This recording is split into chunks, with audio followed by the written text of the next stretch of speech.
দ্বিতীয় দিনের মতো নৌ শ্রমিকদের কর্মবিরতিতে চট্টগ্রামে কর্ণফুলী নদীর তীরে জাহাজ নোঙর করে কর্মবিরতি পালন করছেন নৌযান শ্রমিকরা। এ নিয়ে সরাসরি জানাতে যুক্ত হচ্ছেন সহকর্মী একেএম নাজিম। নাজিম, শ্রমিকদের লাগাতার কর্মসূচিতে বাজারে ভোগ্যপণ্য ও শিল্পের কাঁচামাল সরবরাহ সংকটের শঙ্কা তৈরি হয়েছে কি? বিস্তারিত জানাবেন।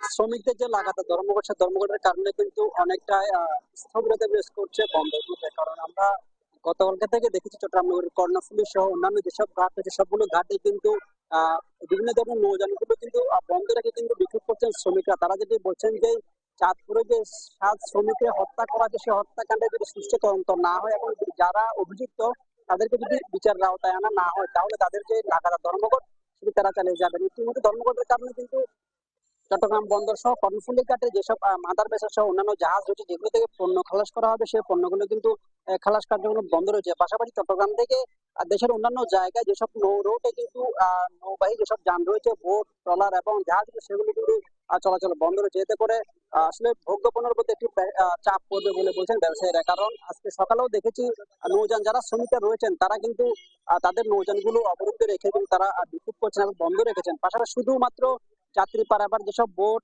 নৌযান, ট্রলার রয়েছে সেগুলো তারা চালু রেখেছেন, কিন্তু পণ্যবাহী যতগুলো বোট, জাহাজ এবং শিপ রয়েছে সবগুলো তারা বন্ধ রেখে তাদের যে বিক্ষোভ কার্যক্রম সেটি তারা চালিয়ে যাচ্ছেন। তারা যেটি বলছেন, তাদের দাবি হচ্ছে যে নৌযান শ্রমিক হত্যাকাণ্ডের ঘটনায় যারা জড়িত তাদেরকে যদি আইনের আওতায় না হয় এবং এই ঘটনায় যদি সুস্থ তদন্ত করা না হয়, তাহলে তাদের যে ধর্মঘট সেটি তারা চালিয়ে যাবেন। আমরা ব্যবসায়ীদের সাথে কথা বলেছি, ব্যবসায়ীরা যেটি বলেছেন, নৌযান শ্রমিকদের ধর্মঘটের কারণে কিন্তু যে আমদানি রপ্তানি সেটি দেশের অভ্যন্তরীণ দেশের বিভিন্ন জায়গায় বন্দরগুলোতে যে আমদানি রপ্তানি সেটি কিন্তু কার্যক্রম বন্ধ রয়েছে। এতে করে শিল্পের যেসব কাঁচামাল রয়েছে সেগুলো কিন্তু প্রভাব ধীরে ধীরে পড়তে শুরু করবে। কারণ আরো দু একদিন যদি এই ধর্মঘট অব্যাহত থাকে, তাহলে বিভিন্ন শিল্পের যেসব কাঁচামাল আমদানি করা হয়, কারণ নৌপথে নিরাপত্তার কারণে কিন্তু বিভিন্ন ধরনের ব্যবসায়ীরা দেশের বিভিন্ন প্রান্তে কিন্তু নৌযানে নৌ পরিবহনে কিন্তু তারা অভ্যস্ত। সেই জন্য কিন্তু তারা বলছেন দ্রুত সময়ের মধ্যে এই ধর্মঘট যদি নিরসন করা না হয়, তাহলে এই ধর্মঘটের কারণে কিন্তু অন্যান্য ভোগ্যপণ্য থেকে শুরু করে সবগুলো পণ্যের উপর একটা আলাদা একটা চাপ বাড়বে। কারণ সামনে যেহেতু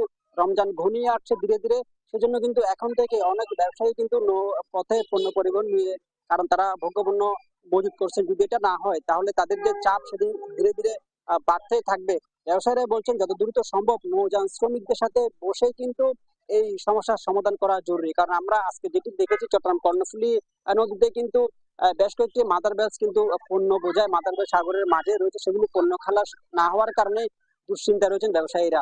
তো যত দ্রুত সম্ভব এই নৌযান শ্রমিক ধর্মঘট দ্রুত প্রত্যাহার করে তারা যেন এই দাবি মেনে না হয় সেই প্রত্যাশা করছেন ব্যবসায়ীরা। এই ছিল নৌযান ধর্মঘট নিয়ে আমার কাছে সর্বশেষ।